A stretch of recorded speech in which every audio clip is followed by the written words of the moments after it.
ओम नमः शिवाय। शिव कृपा योग में आपका स्वागत है। तो आइए आज फिर एक नई चर्चा, एक नए अनुभव के साथ मैं आपसे फिर रूबरू होता हूं और फिर से आपको कह दूं कि चैनल को सब्सक्राइब करें और अगर आपको वीडियो अच्छी लगती हैं तो उनको शेयर करें, लाइक करें और कमेंट बॉक्स में जाके लिखें जो भी आप सुझाव देना चाहते हैं या किस विषय पे आप वीडियो चाहते हैं या जो भी आप मुझे अपना संदेश देना चाहते हैं वो दे सकते हैं। तो जैसा कि हम पिछले कई दिनों से चर्चा कर रहे हैं कि ध्यान में होता है दिव्य आत्माओं से संपर्क, तो आज कुछ ये थोड़ा अनुभव हटके है। ये ध्यान में तो होता है, मैंने कुछ पिछली लगभग 2 वीडियो तो मैंने पार्ट 1 पार्ट 2 करके बनाई हैं। उससे पहले भी कुछ मेरी ऐसी वीडियो आई जिसमें मैंने आपसे ये शेयर किया है सब। आज मुझे अपना एक अनुभव याद आता है और ये अनुभव नीलकंठ प्रवास के दौरान हुआ। नीलकंठ यानी कि नीलकंठ महादेव मंदिर जो कि हिमालय में स्थित है और मणिकूट पर्वत पे ये स्थित है। हिमालय का एक पार्ट है। जैसे हिमालय में बहुत सारी हिमालय की श्रृंखलाएं हैं, तो उसमें ये मणिकूट पर्वत है और इसको बहुत तपोभूमि माना जाता है, सिद्ध भूमि माना जाता है। वैसे तो पूरा हिमालय ही सिद्ध भूमि है, सिद्धों का वहाँ वास है, लेकिन इसमें भी मणिकूट पर्वत का विशेष महत्व है क्योंकि विष पान के बाद ऐसी मान्यता है कि विष पान के बाद जब भगवान शिव ने विष पान किया, विष पिया, तो इसी स्थान पर आकर लगभग वो 60,000 साल तक समाधि में लीन रहे और जो विष पीने के कारण उनके शरीर में एक जहर फैल गया था, उससे उनको जलन होती थी। ऐसा कहते हैं ना कि कंठ में उन्होंने अब उस जहर को रखा था, लेकिन वो बहुत खतरनाक कहना चाहिए अपने शब्दों में, बहुत ज़्यादा शब्द मुझे आते नहीं हैं। वो ऐसा विष था कि अगर पृथ्वी पे एक बूंद भी गिर जाती तो पूरी पृथ्वी पे सब विनाश हो जाता, कहीं एक घास का तिनका भी नहीं उग सकता था। तो उस विष को भगवान शिव ने अपने कंठ में धारण किया और उसकी जो तपिश थी, उसकी जो जलन थी, वो उनको पूरे शरीर में महसूस हो रही थी। तो कहते हैं कि इसी स्थान पे आकर उनको शीतलता का अनुभव हुआ, तो वो वहाँ समाधिस्थ हुए और फिर उनके दर्शनों के लिए वहाँ ब्रह्मा जी आए, विष्णु जी आए। तो जो बहुत पुराने लोग हैं या कुछ किताबों में जो नीलकंठ महादेव की उस स्थान की महिमा का वर्णन करते हैं, वो बताते हैं कि यहाँ पे ब्रह्मा पर्वत है, यहाँ विष्णु पर्वत है और वहाँ बहुत सभी देवी देवताओं ने आकर भगवान शिव के दर्शन किए। खोजते खोजते जब पता चला कि भगवान शिव वहाँ समाधिस्थ हैं, तो माँ पार्वती भी वहाँ आई और उनका मंदिर भी वहाँ स्थित है। वो भुवनेश्वरी के नाम से है। लगभग नीलकंठ महादेव मंदिर से 2-2.5 किलोमीटर ऊपर पहाड़ में है। पैदल मार्ग 2 किलोमीटर होगा और कार से जाएंगे तो लगभग ये 4 किलोमीटर के आसपास है। तो इस स्थान पे जब पहले तो मैं जंगल में, ये जो मेरी कुटिया थी पहले जो जंगल में थी, नीलकंठ महादेव मंदिर और झिलमिल गुफा के बीच में थी और यहाँ से सबसे नज़दीक का जो स्थान था वो पार्वती माता का मंदिर था, भुवनेश्वरी मंदिर था। और उस भुवनेश्वरी मंदिर की वजह से उसके आसपास की जो बस्ती है उस जगह का नाम भोन गांव पड़ा। भुवनेश्वरी से गांव का नाम भोन हो गया, तो वो भोन गांव नज़दीक है। वहाँ से थोड़े से घर हैं, बहुत बड़े गांव नहीं है, 8-10 घर होंगे मुश्किल से। और वो लोग वहाँ पे कुछ जैसी पहाड़ों में खेती बाड़ी होती है वो खेती करते हैं, कुछ वो लगभग सभी लोगों की वहाँ प्रसाद की दुकानें हैं मंदिर के आसपास। ये उनका जीवन यापन का तरीका है। तो मैं वहाँ रहता था। फिर कुछ ऐसे हालात बने, ये भाव उठा कि नीलकंठ में कोई हमें कुटिया मिले, क्योंकि बहुत लोग मुझसे मिलने आने लगे थे और ऊपर आने में उनको थोड़ी तकलीफ़ होती थी पैदल चल के आने में, और मैं भी नहीं चाहता था कि मेरी साधना स्थली में डिस्टरबेंस आए। क्योंकि मैंने ये देखा जब लोग आने लगे, धीरे धीरे उनको पता चलने लगा, तो कोई भी किसी भी समय आकर दरवाज़ा खटखटा देता था, तो डिस्टरबेंस होनी शुरू हो गई थी। तो मैंने सोचा कि कुछ ऐसा व्यवस्था करते हैं कि लोगों से मिलने के लिए नीचे कोई स्थान बनाते हैं। तो एक बिल्डिंग बिल्कुल नई बनी थी और किसी कारणों से वो बिल्डिंग ना तो किसी ने किराए पे ली और ना ही वो बिक पाई, ना उसमें कोई और व्यापारिक गतिविधि हो पाई। तो उस जगह का जो मालिक था उससे हमारा संपर्क हुआ और वो जगह हमें मिल गई। तो उसको आसपास के लोगों ने कहा कि इसमें तो भूत रहते हैं। हमने कहा कोई बात नहीं, देखते हैं। तो शुरुआत में हम लोग दिन में वहाँ रहते थे और रात को मैं अपनी कुटिया में चला जाता था, यही नियम था। तो दिन में हमें कुछ ऐसी गतिविधियाँ वहाँ नहीं नज़र आई कि वहाँ कुछ एबनॉर्मल है, ऐसा कुछ नहीं था। लेकिन फिर धीरे धीरे ये भाव हुआ कि इतनी आना जाना इस सब को लेके तो वहीं रहा जाए, क्योंकि कुछ समय नीलकंठ बहुत शांत रहता है। खास करके जो ये अक्टूबर से लेके और मार्च तक का समय है वहाँ शांति रहती है, और अप्रैल से लेके और अगस्त तक, सितंबर तक भीड़ रहती है बहुत ज़्यादा। तो वहाँ फिर साधना कर पाना थोड़ा सा कठिन हो जाता है। लोग ज़्यादा आने लगते हैं, मिलने वाले आने लगते हैं, और हर हर महादेव के जयकारों से वो जगह गुंजारित होने लगती है। तो उन्हीं दिनों में हमने ये सोचा कि वहाँ रहा जाए। और एक सेवक जो कि बंगाल से आए थे, वेस्ट बंगाल से, शताध्रु उनका नाम था, है मतलब अभी, लेकिन अभी वो मेरे साथ नहीं है। तो ऋषिकेश में उनसे मुलाकात हुई और उन्होंने कहा कि मैं ऐसा कोई स्थान ढूंढ रहा हूँ जहाँ मैं लंबे समय के लिए रह सकूँ और केवल मुझे भोजन मिल जाए, कोई और मुझे वहाँ सुविधाएं ज़्यादा नहीं चाहिए, और पैसा मैं दे नहीं सकता। तो मैंने कहा कि आप चाहो तो मेरे साथ रह सकते हो। तो जब एक ही कुटिया में मुश्किल था उनका मेरे साथ रहना, हालांकि कुछ दिन वो रहे मेरे साथ, फिर हमने ये योजना बनाई कि कोई और जगह तलाश करते हैं जहां हम रह सकें। तो वो जो शताध्रु थे, जो बंगाल से आए थे, बहुत अच्छे व्यक्ति हैं, साधक हैं, बहुत प्यारे व्यक्ति हैं, बहुत सेवा भाव से वो मेरे साथ रहे, बहुत सेवा की, उनको मैं कभी भुला नहीं पाऊंगा। तो वो भी आध्यात्मिक प्रेमी हैं और मैं तो आध्यात्मिक जीवन जीता ही हूँ। तो हम लोगों में बैठ के चर्चा होती थी संतों के बारे में, अदृश्य शक्तियों के बारे में, सिद्ध संतों के बारे में, हिमालय के बारे में। तो उसने हिमालय ट्रैवल काफ़ी किया था, तो वो अपनी घटनाएं सुनाता था जीवन की, और जो मेरे जीवन की कुछ घटनाएं थी वो मैं भी उससे शेयर करता था, आध्यात्मिक घटनाएं। तो वो चाहता था कि मेरे साथ रह के कुछ आध्यात्मिक उन्नति करे, और उसने उन्नति की, ऐसा नहीं है कि नहीं की। तो बातों बातों में ये बात चली महाअवतार बाबा की। तो महाअवतार बाबा के बारे में मैंने पहले भी सुना था और फिर उसने भी चर्चा की, और क्योंकि वो बंगाल से था और महाअवतार बाबा के बारे में जो आम जनमानस को पता चला वो परमहंस योगानंद जी की एक ऑटोबायोग्राफी थी। उन्होंने अपनी जीवन की कथा लिखी, वो पुस्तक आज भी है, बेस्ट सेलिंग बुक्स में से है, ऑटोबायोग्राफी ए योगी। तो उसमें उन्होंने चर्चा की अपने गुरु के गुरु की और उस परंपरा की। तो उस परंपरा में उन्होंने कहा कि महाअवतार बाबा जी की ये परंपरा है। उसमें लाहड़ी माशे की चर्चा आई, उसमें श्यामाचरण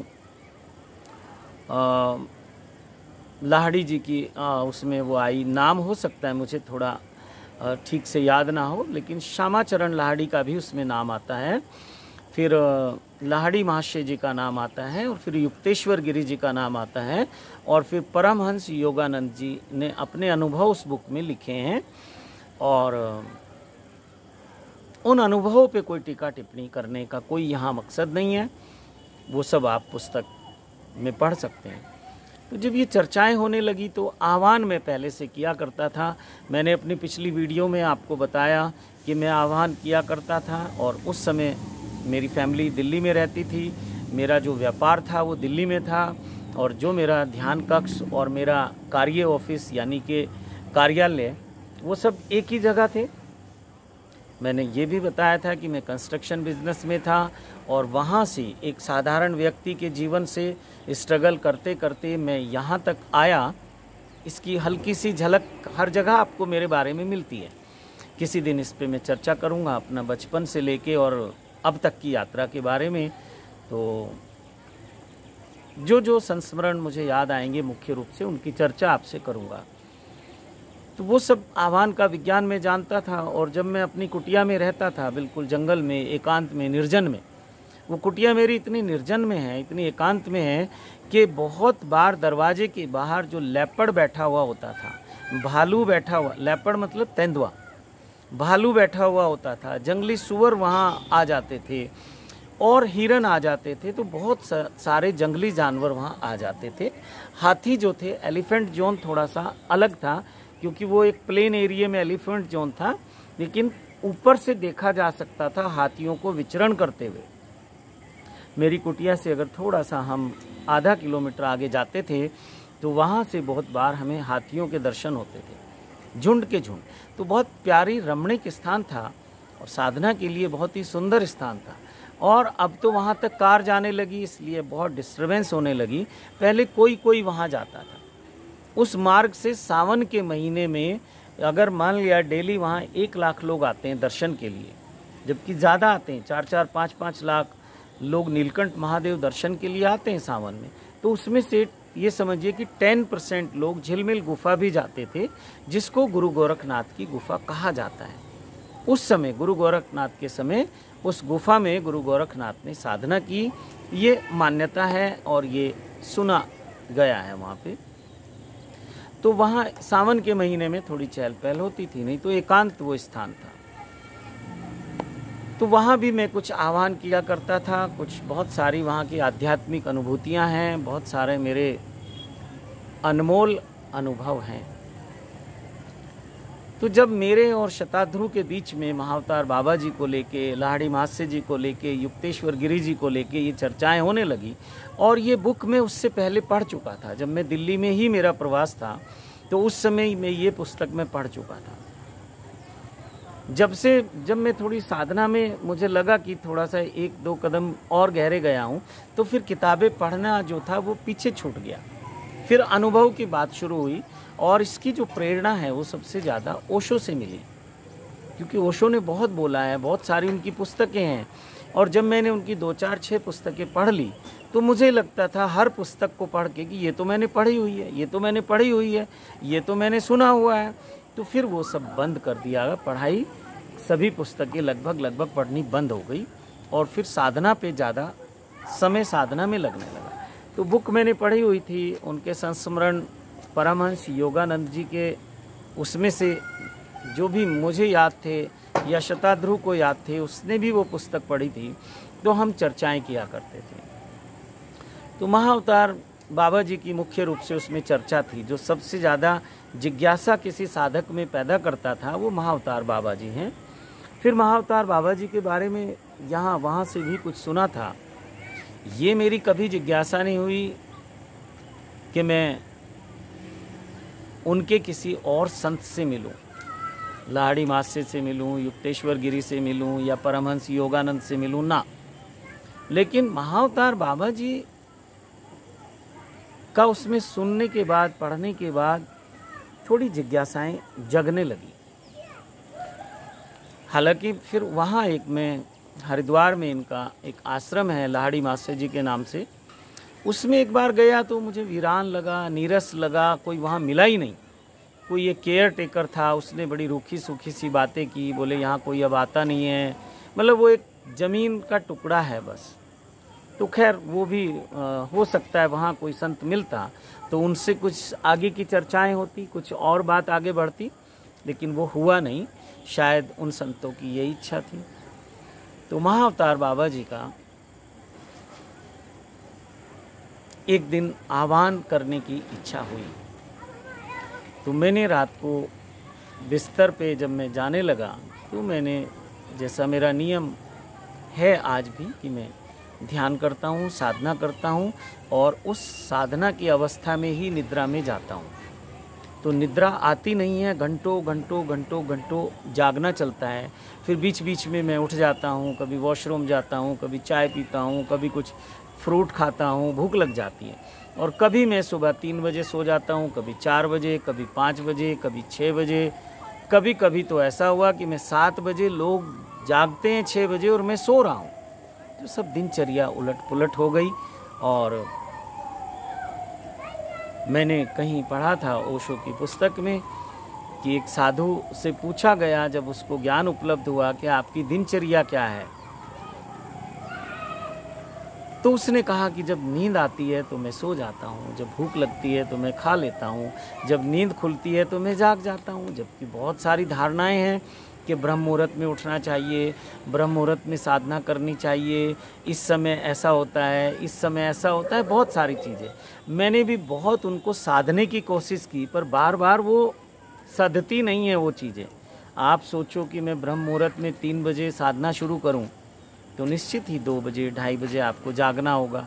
लेकिन अब नींद नहीं आ रही है आपको 11 बजे 12 बजे 1 बजे तक, और फिर आप अपने ऊपर एक तनाव लेके सोएं, अलार्म लगा के सोएं, तो वो साधना तो नहीं होती ब्रह्म मुहूर्त में भी। हाँ, मैंने ये देखा कि नेचुरली जो आपके भीतर घटता है, अगर आप उस ढंग से जीवन को जीना शुरू करें तो बहुत अद्भुत खेल होता है। फिर वो जो रात्रि का सन्नाटा है, उसमें जो जो शक्तियाँ अस्तित्व में विचरण करती हैं, ऐसा मान लेते हैं कि ब्रह्म मुहूर्त में देव शक्तियों का विचरण होता है। लेकिन मैं ये मानता हूँ कि कोई भी ऐसा मुहूर्त नहीं है जिसमें देव शक्तियाँ विचरण ना करती हों। लोग कहते हैं कि रात के 12 बजे के आसपास आसुरी शक्तियाँ विचरण करती हैं। ऐसा भी कोई समय नहीं है कि जब आसुरी शक्तियों का विचरण ना होता हो। तो हमेशा यहाँ दोनों तरह की शक्तियाँ विराजमान रहती हैं। ये आपके ऊपर है, आपका चिंतन, आपका मनन, आपका जीवन, के आप किस तरह की शक्तियों से, आत्माओं से कनेक्ट हो पाते हैं। और आप उन्हीं शक्तियों से कनेक्ट हो पाते हैं जैसा आपका चिंतन मनन चलता है, जैसे आपके जीवन का जीने का एक तरीका है, वैसी ही शक्तियाँ, वैसी ही आत्माएं आपसे संपर्क करती हैं। आप जब उनसे संपर्क करते हो तो ये थोड़ा कठिन मामला है, जब वो आपसे संपर्क करती हैं तो ये बहुत सरल मामला है। तो इसलिए रात्रि जो है, मुझे नहीं लगता कि सोने के लिए है। हाँ, नींद आ जाए तो सो जाओ, लेकिन जितना समय हो सकता है आप प्रयास करो कि जागो, साधना करो, ध्यान करो, कुछ आध्यात्मिक पुस्तकें पढ़ो। तो ऐसा ही जीवन चलता था। वापिस आता हूँ अपने टॉपिक पे, इसकी चर्चा फिर कभी करेंगे, रात्रि और दिन में क्या फ़र्क है साधना का। तो मैं आह्वान करके ध्यान साधना में जाके और बिस्तर पे चला जाता था। तो एक दिन का ऐसा अनुभव है कि मेरा रूम अलग था और उसका शताध्रुव का रूम अलग था। तो सुबह जब मेरी नींद खुली तो देखा पूरे फर्श पे पानी ही पानी था, जैसे किसी ने खूब पानी से धोया हो मेरा कमरा। धोया हो कहना भी ठीक नहीं है, क्योंकि रूम के दरवाजे से बाहर पानी नहीं था। वो लगभग 10 बाई 10 की एक कुटिया थी, रूम था जो कि बेसमेंट में था। पहाड़ में क्या होता है, जैसे रोड लेवल से नीचे की तरफ कमरे बनने शुरू होते हैं। तो जिस बिल्डिंग में मैं रहता था, रोड लेवल पे उसकी 1 मंजिल थी और उसके नीचे सीढ़ियाँ उतर के फिर 3 मंजिल और थी। तो उनमें से एक रूम मेरा था, एक रूम उसका था। आमने सामने हमारे रूम थे। उस बिल्डिंग के हर फ्लोर पे 4-4 रूम थे, लगभग 12 रूम उसमें थे। तो बाकी रूम खाली पड़े थे और बहुत दिनों से बिल्डिंग खाली थी, हम लोगों ने ही रहना शुरू किया। तो ये अनुभव हुआ। तो जैसे ही मेरी नींद खुली तो मैंने देखा कि मेरे कमरे के फर्श पे पानी पानी है। रात को मैंने आह्वान किया था, ये तो ठीक लगा मुझे कि ठीक है, ये याद है, लेकिन ये पानी कहाँ से आया। मैंने अपने उस मित्र को, शताध्रुव को आवाज़ लगाई। उसने कहा, जी गुरुजी, मैं आता हूँ गुरुजी। वो आया, सुबह की चाय वो मुझे पिलाता था और उसका भी यही तरीका था कि जब मैं उसको आवाज़ देता था तब वो मेरे लिए चाय लाता था। बहुत सुंदर सलीके से रहने वाला वो साधक था। वो जानता था संतों के साथ कैसे रहा जाता है। कभी उसने मुझे डिस्टर्ब नहीं किया, कभी उससे मुझे कोई असुविधा नहीं हुई। कितने भाव से, प्रेम से, चाव से वो सेवा करता था, भोजन बनाता था, हर कार्य बहुत प्रेम से करता था। साधना कुछ बहुत ज़्यादा वो नहीं करता था, लेकिन उसकी सेवा इतनी सुंदर थी कि मेरा जो अंदर से आत्मा है ना, उसके लिए गदगद होती थी, उसके लिए ब्लेसिंग आती थी। तो खैर, तो जब सुबह शताध्रुव को बुलाया गया, आवाज़ दी, उसने कहा जी गुरुजी। उसने सोचा चाय बनानी है, चाय लेके जाता हूँ। तो वो चाय लेके आया और उसने कहा अरे अरे गुरुजी, ये पानी कहाँ से आया? तो देखा जो मेरी पानी की बोतल थी वो भी यथावत रखी है, उसमें से कोई पानी गिरा नहीं। थोड़ा सा पानी मैंने रात को पिया था, बाकी उसमें रखा था ज़्यादा सा। बोतल अगर लुढ़क जाती तो हम समझते बोतल का पानी है, लेकिन 10 बाई 10 के कमरे को, पूरे फर्श को भिगा देना, वो उस बोतल के पानी से नहीं हो सकता था, जो मुश्किल से आधा लीटर की, 1 लीटर की बोतल रही होगी। तो उसमें आधा मैं पी चुका था, आधा यथावत रखा था, बोतल अपनी जगह खड़ी थी। और कोई कारण नहीं हो सकता था उस रूम में पानी आने का, कोई बारिश का पानी नहीं, कोई कुछ नहीं, और बारिश हुई भी नहीं थी उस रात।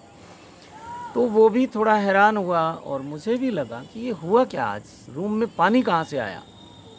और उसका रूम ठीक था, और ये बिल्कुल बेसमेंट वाला रूम नहीं था, बेसमेंट से ऊपर की 1 मंजिल में ये था। तो बेसमेंट का पानी जैसा पहाड़ों में कहीं रिस जाता है, वो भी नहीं था। और मेरा कमरा बाहर की तरफ था, यानी कि उसके साथ कमरे की दीवार लगती थी, ना कि किसी कोई ज़मीन या कोई चट्टान या कोई सड़क वाला एरिया उससे टच करता था, नहीं। और सब कमरे सूखे थे, सब कमरे, हमें जिज्ञासा हुई कि ये पानी कहाँ से आया। तो कुछ भी ऐसा कारण नहीं मिला, लेकिन दिन भर ये चिंतन चलता रहा। तो दूसरे दिन फिर वही, दिन भर फिर हम संतों की बात करते रहे, और इसमें भी ना जाने क्यों बार बार महाअवतार बाबा जी का ख्याल आता रहा। महाअवतार बाबा जी के जीवन से जुड़ी हुई घटनाएं, उनके बारे में जो भी सुना था, पढ़ा था, वो सब हम लोग चर्चाएं करते रहे। दूसरे दिन जब हमने ये आह्वान फिर से किया और फिर चले गए, तो रात को एक ये अनुभव हुआ कि मैं अपने बिस्तर पे हूँ, होश हवास में हूँ, आंखें मेरी बंद हैं, और मुझे ऐसा लग रहा है कि पूरा कमरा प्रकाश से भर गया, आंखें बंद है। तो मैंने सोचा कि ये मेरे ध्यान का कोई अनुभव है, जो मुझे अपने अंतर आकाश में बंद करने के बाद या तो हमें अंधकार दिखता है या तरह तरह के प्रकाश का अनुभव होता है। तो मैंने देखा कि पूरा प्रकाश से मेरा जो ये अंतर आकाश है वो भरा हुआ है। तो 1 मिनट, 2 मिनट, 3 मिनट जैसी जिज्ञासा होती है, तो मैंने आँख खोल के देखा तो मेरा कमरा भी प्रकाश से भरा हुआ था। और अच्छे से याद है, ये अमावस्या के आसपास के दिन थे और पूरा मतलब अंधकार था बाहर। मैंने जब वो जिज्ञासा बढ़ती गई कि कमरे में प्रकाश कहाँ से आ रहा है, तो ऐसा भी लगा कि शायद कोई टॉर्च की रोशनी बाहर से आ रही है, किसी बल्ब की आ रही है, या कोई टॉर्च जला के मेरे कमरे की विंडो पे कर रहे हैं। जबकि मेरे कमरे की जो विंडो थी उस पर शीशा लगा था, फिर पर्दा लगा हुआ था, और मैंने देखा उस पर्दे की झिर्रियों में से उठा, मैं बेड से उठा, बाहर देखा, बाहर अंधकार था। फिर से आके मैं ध्यान करने बैठ गया, और ये प्रकाश, अभी मैं लेटा नहीं था, मैं बैठा रहा, ये प्रकाश बहुत देर तक चलता रहा, प्रकाश ही प्रकाश रहा। पूरा कमरा प्रकाश से भरा हुआ था, मैं उसको शब्दों में नहीं बता सकता, और ये व्यक्तिगत अनुभव है, इसको सार्वजनिक करना शब्दों में बहुत मुश्किल है। तो मैं ध्यान करता रहा, फिर मैं लेट गया, लेट के ध्यान करता रहा, और फिर मुझे नींद आ गई। तो नींद में मैंने एक संत को देखा।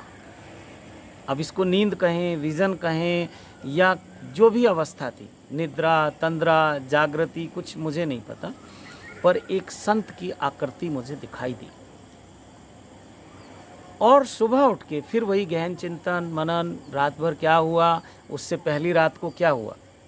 तो अचानक अंदर एक ख्याल आया कि अरे, रात तो महाअवतार बाबा जी आए थे, क्योंकि मैंने आह्वान किया था। और फिर उससे जो पूर्व की जो घटना थी, उसमें भी वो हुआ तो मुझे ये ख्याल आया कि उस जगह का शुद्धिकरण किया गया, उस रूम का जहाँ मैं था, जहाँ महाअवतार बाबा जी को प्रकट होना था, उस जगह को शुद्ध किया गया, उसको जल से जो भी कह सकते हैं स्वच्छ किया गया, निर्मल किया गया। तो उस संत को इतना ही मुझे लगा कि मेरे रूम में कोई संत है, कोई खड़ा हुआ है। बस इससे ज़्यादा की अनुभूति उस दिन नहीं हुई।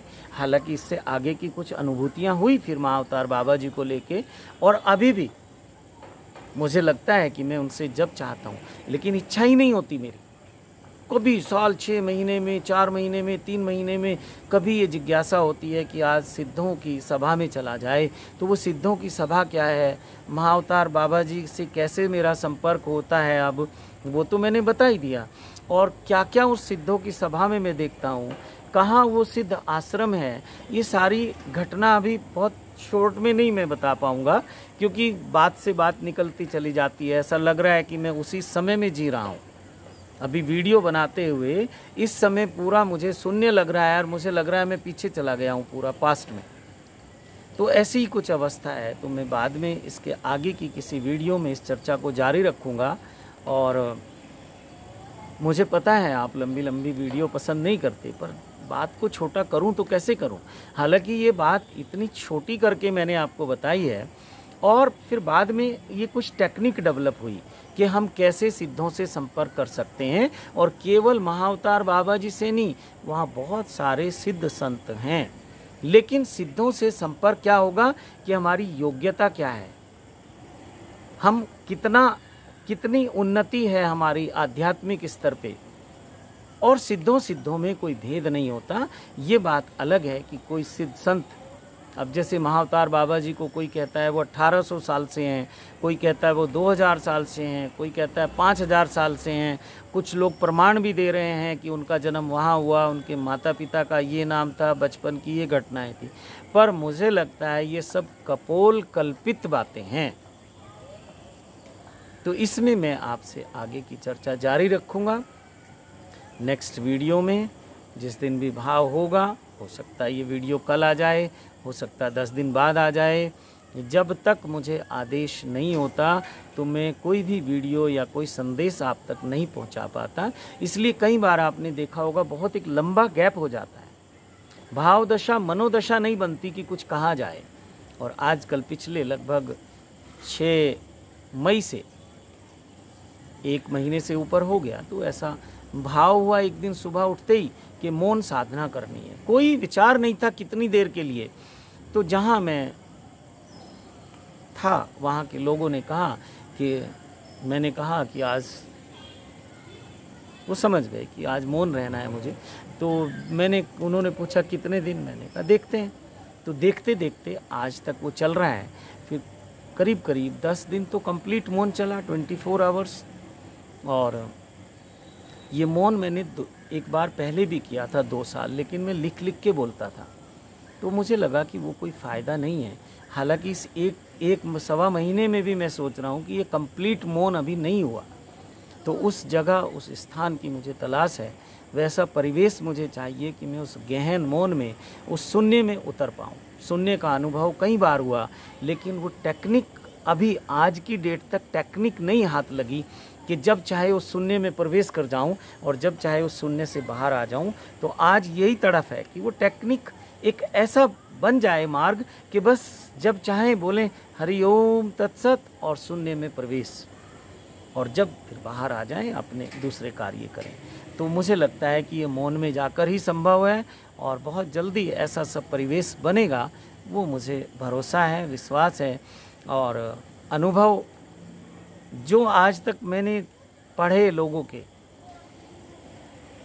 बहुत संतों के अनुभव पढ़े जिन्होंने उस परम ज्ञान को जाना है, तो मुझे बहुत बार ये पता चलता है कि उस अनुभव को मैं कर चुका हूँ।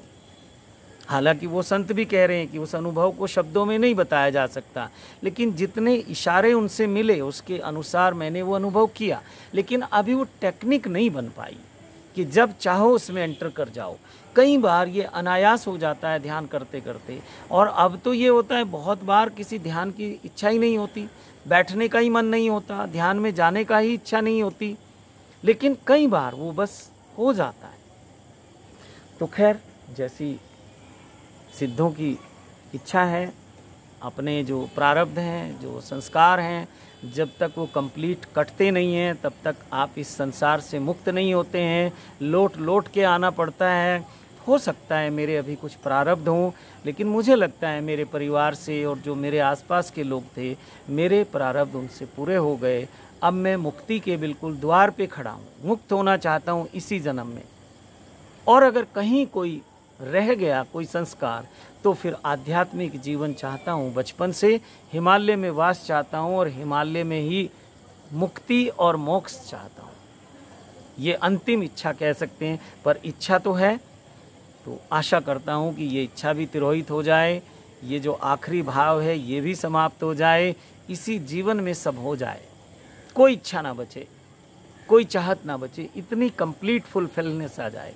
और ये होगा, महाअवतार बाबा जी जैसे सिद्धों की कृपा से होगा। और बहुत सारे सिद्धों के दर्शन, उनसे सत्संग, बहुत अब गाइडेंस मिलती है। तो अब तो मुझे लगता है कि कोई भी ध्यान साधना ठीक है, हमारी एक भूमि को तैयार करने के लिए हैं, लेकिन 99% लोग धर्म के नाम पे, अध्यात्म के नाम पे कुछ और ही करने लगते हैं जिसका अध्यात्म से कोई मतलब नहीं है।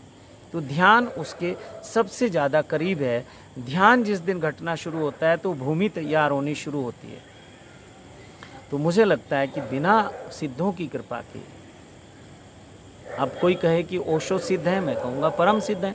कोई कहे नानक देव जी सिद्ध है, मैं कहूँगा महासिद्ध हैं। कोई कहे महाअवतार बाबा जी सिद्ध हैं, तो वो भी जग जाहिर है। तो ऐसे सभी संत जो हैं उस सिद्धा अवस्था में जाकर ही शरीर छोड़ते हैं और सिद्ध अवस्था में सिद्धों से संपर्क करते हैं, तब इतने बड़े कार्य कर पाते हैं।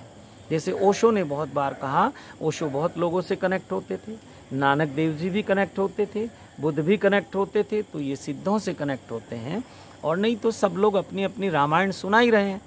जैसे मैं अपनी रामायण सुना रहा हूँ, अपनी कथा सुना रहा हूँ, ऐसे ना जाने कितने लोग सुना रहे हैं, लेकिन उससे कोई ज़्यादा प्रभाव लोगों पे पड़ता नहीं है। जब कोई सिद्ध संत आपके शरीर के माध्यम से कार्य करता है तब बात बनती है। और मुझे लगता है कि एक जीवन हमें सिद्धों के लिए लेना पड़ता है। सिद्ध अब शरीर धारण करना नहीं चाहते, हालांकि वो कहीं भी प्रकट कर सकते हैं अपने शरीर को। इस चर्चा में जब मैं आगे बढ़ूंगा तो मैं बताऊंगा कि कैसे सिद्धों के पास ये सिद्धि होती है कि वो अपने आप को सशरीर प्रकट कर सकते हैं। तो आज वाणी को यहीं विराम दूंगा। अभी चर्चाएं और भी हैं और सिद्ध संतों की कृपा रहेगी, उनका आशीर्वाद रहेगा तो और आगे इस यात्रा पे चलेंगे हम साथ साथ। आप सबके जीवन में भी ऐसी ही जिज्ञासाएं पैदा हों, आप आध्यात्मिक पथ पर अग्रसर हों, जिसे मैं कहता हूं कि सत्यम शिवम सुंदरम। अपनी सब जिम्मेदारियां पूरी करते रहें, परिवार की, समाज की, जो भी आपकी अपनी हैं उन सबको करें। छोड़ के भागोगे तो बहुत बड़ी एक गलती हो जाती है, फिर लौट लौट के आना पड़ेगा। तो जो जैसा जीवन है, जो आपकी इच्छाएं, कामनाएं, वासनाएं हैं, उन्हें जी लो। वो सहज रूप से तिरोहित हो जाएं, वो सहज रूप से उनका विसर्जन हो जाए, तभी यात्रा आगे बढ़ती है। नहीं तो आप कितना भी अपने को कुछ भी नाम देते रहें, कुछ नहीं होने वाला, वहीं अटके रहेंगे और समय हमारा जरूर व्यर्थ चला जाएगा। तो इसी के साथ आप सबको बहुत बहुत शुभकामनाएं देता हूं और सिद्धों के कोटि कोटि आशीर्वाद आपको देता हूं। ओम नमः शिवाय, ओम नमः शिवाय, ओम नमः शिवाय।